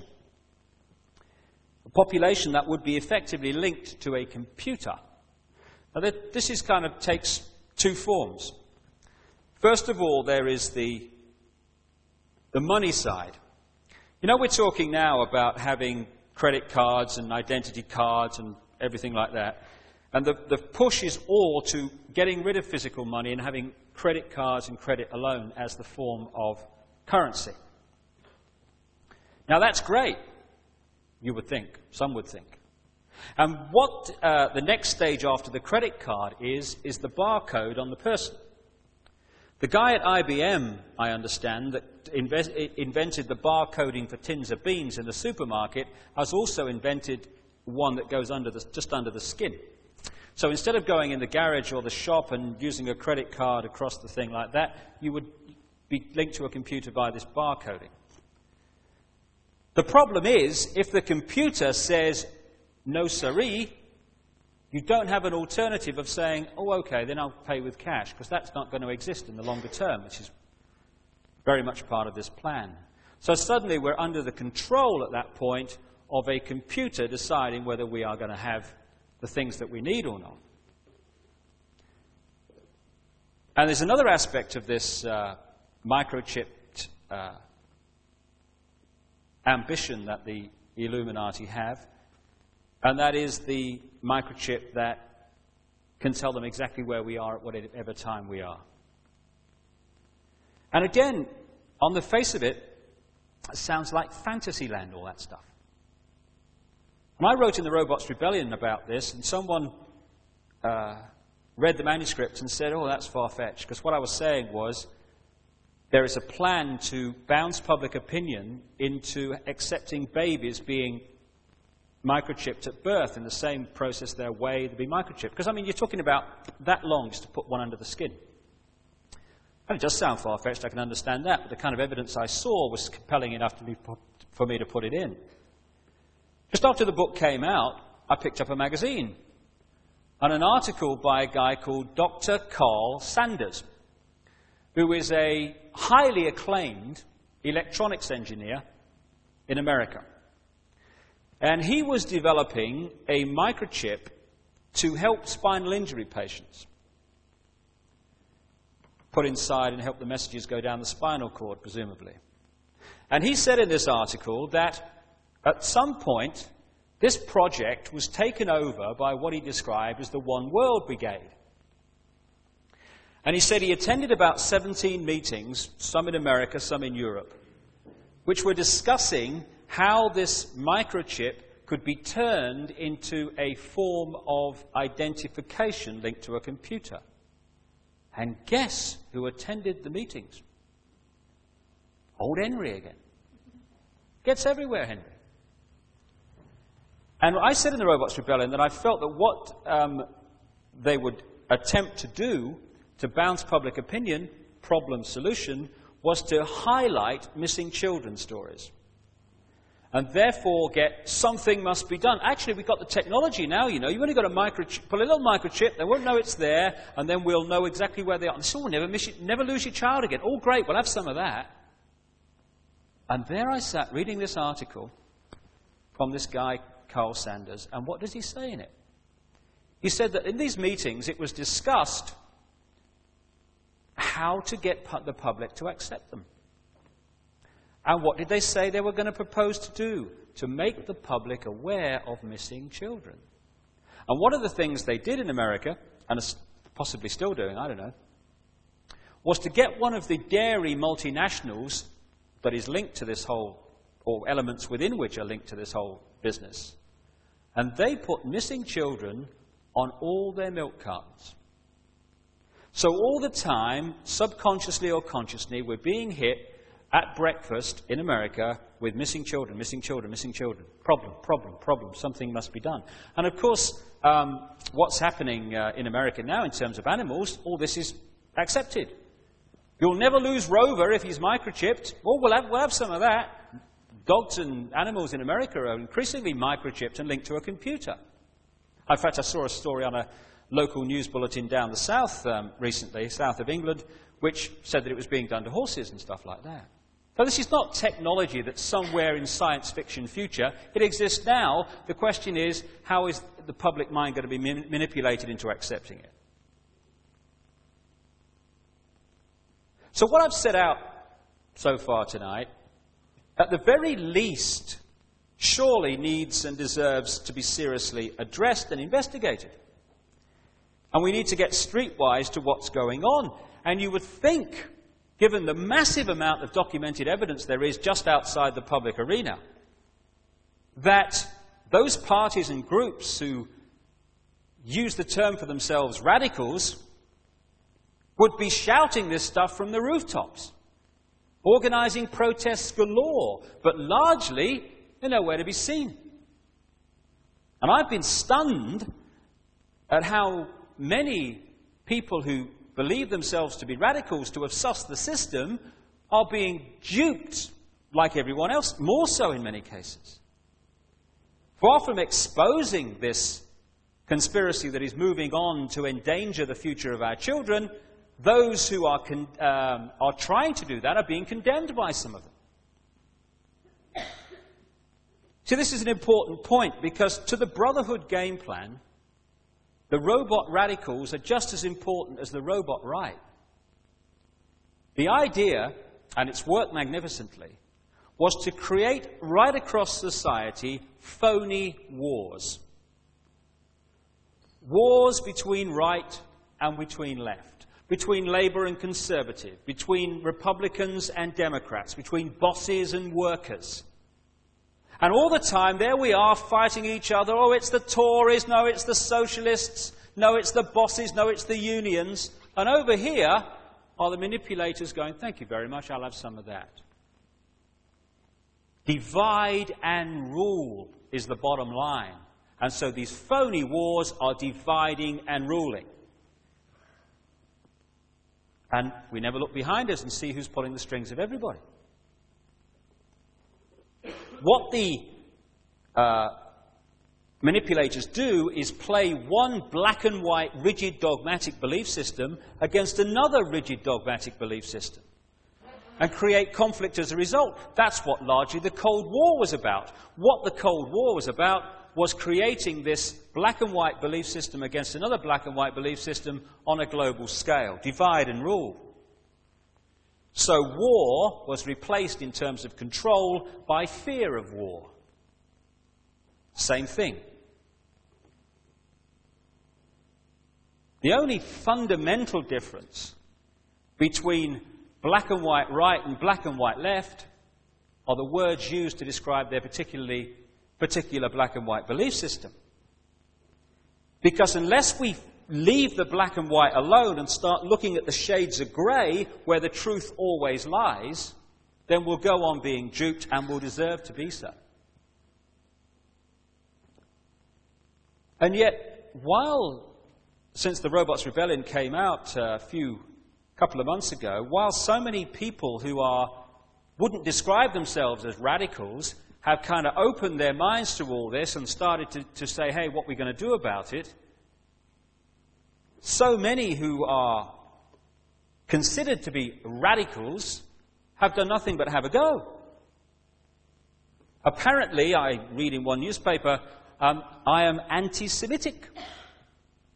I wouldn't know how to be racist if I took a correspondence course. The whole idea is ludicrous that we can judge anyone by their physical body, for all the reasons I've talked about tonight. Bizarre.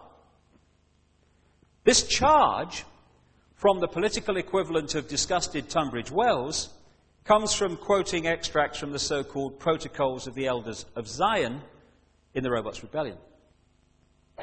It matters not to a robot radical that in the book I say that to blame the protocols on Jewish people is quite wrong,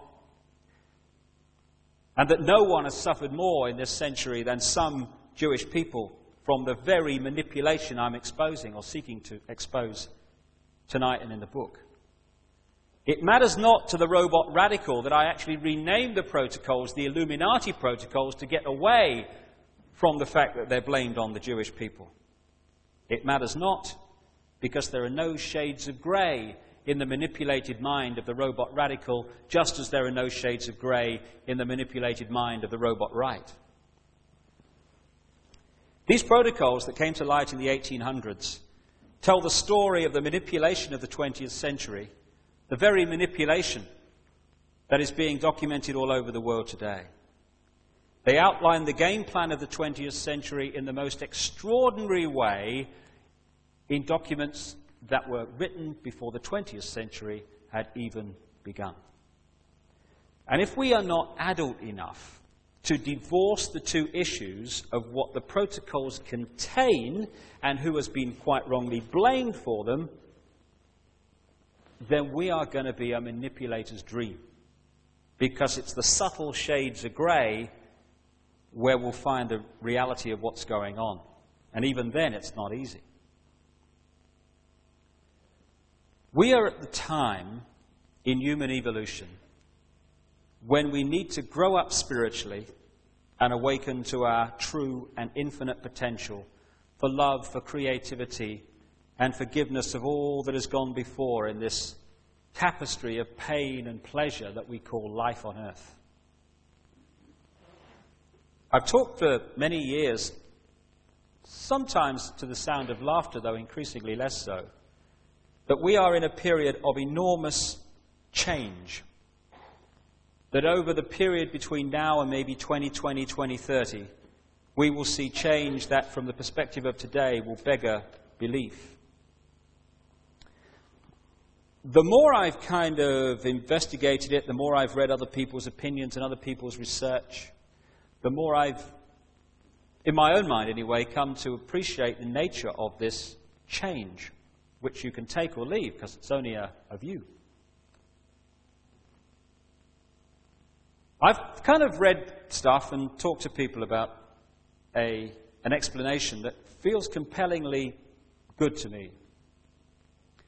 And that is that there is a great circle of energy within this galaxy, which is centered on a cluster of stars known as the Pleiades. And this ring of energy is a bit like, if you think about the rings of Saturn, similar to that, only it's not physical. It is highly charged, massively powerful energy. And goes way out from that cluster of stars. Because everything in creation, and certainly everything in this solar system and beyond, is in orbit. Like if you look at the inside of an atom, it's a series of things in orbit. You take on to the next stage, you've got a planet going round in orbit round the sun. The solar system is in orbit. Everything is in orbit, moving around a central point. And it's been worked out by a number of people. Indeed, there's been a whole book now produced about it, that this solar system passes through this ring of highly charged energy once every 10 to 12,000 years. Goes through one side, through the center, through the other side, round, and 12,000 years later, or whatever, the process goes on and on. Which is kind of interesting because it's projected that we are now entering this process of going through this highly charged energy again. And if you go back 10, 12,000 years, the last time we would have gone through this process on the explanation that I'm putting forward would have been the time of the end of this so-called mythical, but I believe very real civilization known as Atlantis. When an energy field, be it a planet or whatever, goes through this beam of highly charged energy, and it's been estimated, again, it takes about 2,000 years to go right the way through it, that energy field is massively energized and rebalanced. So, if an energy field is massively out of balance, this process is going to move it in vibratory terms very quickly a very long distance, which kind of means all hell's going to break loose, because everything is energy. The weather's energy. Geological events are energy, etc., etc. We are energy. Everything's energy. Everything's thought. So the more out of balance an energy field is, the more severe the implications of this rebalancing process that happens as a natural sequence every 10 to 12,000 years. So whether this process of change, and when you look at the ancient writings and so many common themes through the generations, be it the Native American Indians, be it the Nostradamus thing, be it way back into ancient times, the Maya in Central America, and the early part of this millennium, they're all pointing to a period of great change in the period that we are going into. Now, people may dismiss that, but I'm looking all the time for common themes, and I'm seeing, through the 2,000 to 3,000 letters that I receive every year, people tell me their life stories and what's happening to them. I am seeing people of all different walks of life suddenly going through great change at this time of thinking, of perception, of everything. Something is changing that is very different to what we've been used to. So the more we can balance this energy field called Earth with harmony, with love, as opposed to all the other stuff we see around the world, the less painful will be this great change that we're heading into.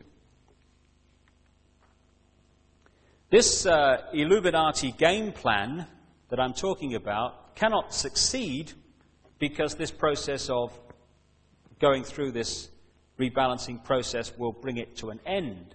On the other side of it, whatever happens is going to be a very different world and a very much better world. The reason it's very important to highlight what's going on and to do something about it is because a lot of people, a lot of genuine people, are going to be led up the garden path to do things that they really ought to not be doing because they don't know what the game plan is. And also, the whole basis of the manipulation is to divide us and is to get us to judge each other, to hate each other, to envy each other, to compete with each other, and therefore create the very opposite thought patterns, energies that are necessary at this time.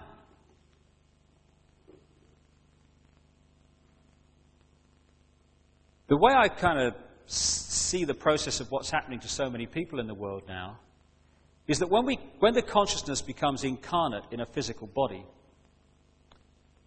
not all of the consciousness is subject to the great limitations of the body, only that which I'll call the conscious level. What has become known as the subconscious and higher conscious levels of us are not subject to the great limitations of the physical body, and therefore they have a much wider picture. In simple terms, if you saw the conscious level working through the physical body as the spaceman on the moon in the spacesuit, and the subconscious and higher as mission control, you see the symbolic difference between the two. One is experiencing and subject to the pressures of this level, the other one has the wider picture. What kind of happens in this very imbalanced world that we're born into is that the two get divorced from each other. Imagine spaceman on the moon in the big spacesuit. He's got information coming in through the eyes and the ears that tell him about what's going on immediately around him. That's one source of information and perception. But he's also getting mission control that has the wider picture speaking to him, and so he's got two sources of information, the wider picture of the mission and the localized here and now around him information. Now that's great, that's a great balance, and therefore he's got a perception of the whole picture. What would happen, however, if someone came along and snipped or dramatically reduced the power of his link with mission control? Suddenly, there he is, stuck in this very limiting spacesuit, And the only information that he is receiving in which to perceive and behave and decide is suddenly coming in through the eyes and the ears. It wouldn't be long after that point was reached when his behavior and perception would be dramatically different to what it would have been had mission control been part of his information source. And my feeling is, and the feeling of many other people, is that the pressures of this world de-link us from higher levels of ourselves, and so we become dominated by this information above all else. And who's got control of this information? Our old friends that control the media, the education system, etc., etc.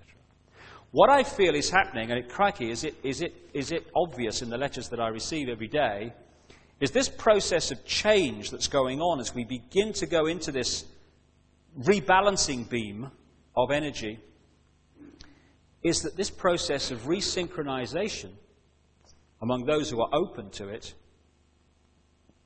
is creating the reconnection to oneness, as it's called. All levels of being are entering the perception process.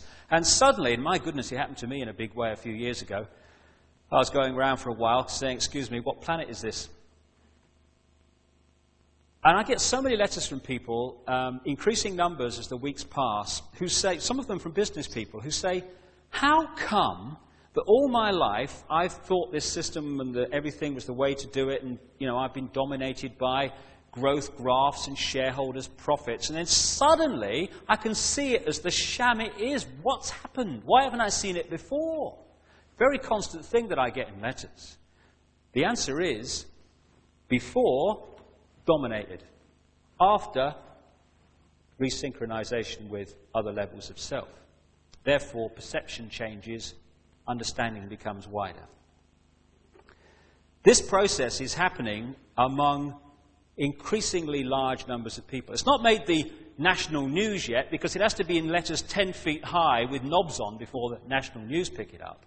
But it's growing and growing and growing outside the public arena all the time, and there'll be many people in this audience who will have gone through it or are going through this process of reawakening and reevaluating our lives and our place in the world. And this resynchronization and this realization of the questions that need to be asked creates a freedom. Certainly has within me. I couldn't recommend it more. It's a freedom from caring less what people think about you, do about you, as long as you can justify what you're doing to yourself. It's a freedom that, to echo Martin Luther King, allows you to say that we are free at last, we've found the ultimate freedom. The freedom to think for ourselves and to live what we believe is right and not have someone else impose their belief system upon us. It's a freedom that allows you to ignore the ridicule and condemnation and go beyond what is scientifically and politically acceptable, even if people in the short term find it funny. For goodness sake, it's what's politically and scientifically acceptable that is destroying the world. This freedom from thought control and behavior control through fear allows you to set agendas and not wait for agendas to become acceptable. Truth does not become truth only when it becomes acceptable. This world did not become round only at the point where it became acceptable to say it was round. It was always round, even back in the days when you were a loony if you said it was anything but flat. This is a time when we're coming together, both within ourselves and within the world. Coming together to remember who we are, why we're here. A time above all to spread peace and love across the planet in our own lives and out to everyone else. And I don't mean love in the sense that we've come to accept it on earth, which is about I love you if what you do is acceptable to me. It's a love without condition, a love that doesn't seek to possess but seeks to set free. It's the kind of love we have for our children. We don't always like what they do or say. We may quite rightly say so, but we love them just the same. And when I kind of try to expose what's going on in the world, as so many other people are doing, I don't seek to expose the behavior of the manipulators to condemn them as people. They're victims too, controlled by some highly imbalanced consciousness that's working through them. We need to meet this manipulation with unwavering determination. Yes, but not with hatred and aggression to them as people, which just creates twice the hatred and twice the aggression, which is what we're trying to remove from the world. They may think they're in control, but they're not. They're just vehicles of a battle being played out on the levels of consciousness that's just reflecting itself in this physical world. We all have a big decision to make in the world today. Are we going to make a stand against this manipulation and dedicate the rest of this physical life, and it's only one of an infinite number we choose to have, to speed the emergence of love and freedom in this world? Or are we going to shrug our shoulders, have a good laugh, order another beer, switch over the TV channel, and allow ourselves to become another official microchip implanted robot? If we sit down or look the other way, that's what we're voting for, and more important, that's what we're condemning our children to also. As Edmund Burke said, all it takes for evil for triumph is for good people to do nothing. We are the generations today that are in a point of decision that can allow us to leave our children in nightmare, or be the first generations for goodness knows how long to leave our children a better world than the one we found. We need to open our hearts and our eyes. Through our hearts, we can take the spiritual path, projecting love and harmony in the world. But through our eyes, we need to be streetwise, also to events unfolding around us. If we fuse the streetwise and the spiritual, then it will become an unstoppable tidal wave of change. A change that will reveal the truth about humanity, that we are not evil, we are not stupid, but we can appear to be both sometimes if we fall for the manipulation. And that's a very good point, a positive point that comes out of all this. I keep hearing what I've tried to say, we need a better world, we need this, we need the other. We get this thing, you probably had it too, you'll never get past human nature, mate. That's the problem, not worth it. But hold on a minute. It's documented in very detailed terms how the two world wars in this century were engineered and manipulated into existence. And these other major wars in the world, that wasn't human nature, that was engineered, manipulated human nature. Human nature in its true form is very different to the one we are supposed to accept as the case. This assault on human freedom, such as the criminal justice bill in this country, is not only curbing freedom of those that it appears to be aimed at, people like the homeless and the travellers. It's part of a sequence to suppress all peaceful protest. If they'll take away the freedoms of travellers and the homeless, they'll take away the freedoms of anyone when it suits the plan, even those in the leafy lanes of suburbia. As one victim of the Nazis said, first they came for the communists, and I did not speak out because I was not a communist. Then they came for the trade unionists, and I did not speak out because I was not a trade unionist. Then they came for me, and there was no one left to speak out for me. More than anything, I feel we need to let the divisions between us fall away. These phony wars and phony divisions that are created to divide us, because they're not real divisions, they've been manufactured on the classic principle of divide them and then you can rule them. The engineered wars and the divisions of race, of colour, of country, class, income bracket, and all the others we constantly invent. The us and them is precisely the situation that the manipulators want right across society. If we're going to sort this out, that us and them must become we. After all, we're all aspects of the one consciousness. I am you, you are me, I am everyone, and everyone is me. The divisions are just a physical illusion as part of the experience. Those who manipulate are not invincible. The power is their secrecy and public apathy. The secrecy is now being unveiled and the game plan revealed. The public apathy is up to everyone to remove. As Gandhi said towards the end of British rule in India, although the British didn't realize it at the time, 100,000 Englishmen cannot control 300 million Indians if those Indians will not cooperate. And it's time, well past the time, surely, when we cease to cooperate with the manipulation that is seeking to imprison us and more than ever imprison our children. And if there's one urgent message to get across to the people of the world today, it is open your eyes and get off your knees. We're on the threshold at this time of incomprehensible change. And when you think of all the wonderful things that happen in the world and in people's lives and the wonderful people and the wonderful things that people do, even against this background of engineered conflict that I've been talking about, think what the world will be like when all that engineered situation is removed and humanity can express its true glorious self. That's the world that awaits us. And it's nearer than we think.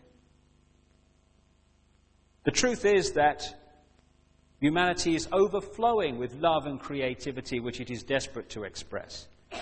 And in the words of a song by a very enlightened group of young people called East 17, don't you worry because it's all right. Don't you worry, child of light. We are the seed, a brand new breed. We'll succeed, our time has come. We are the new.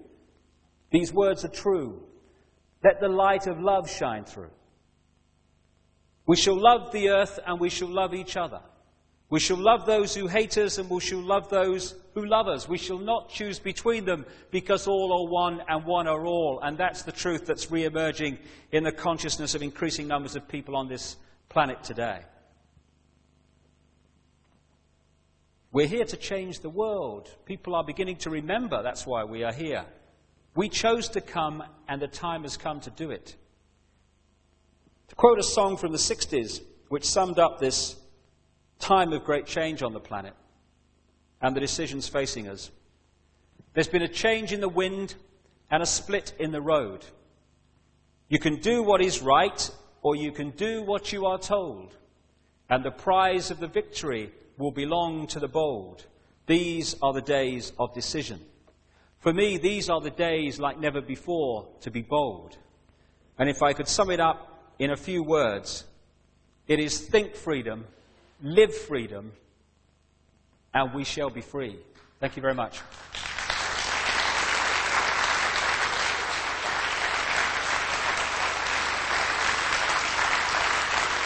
Thank you.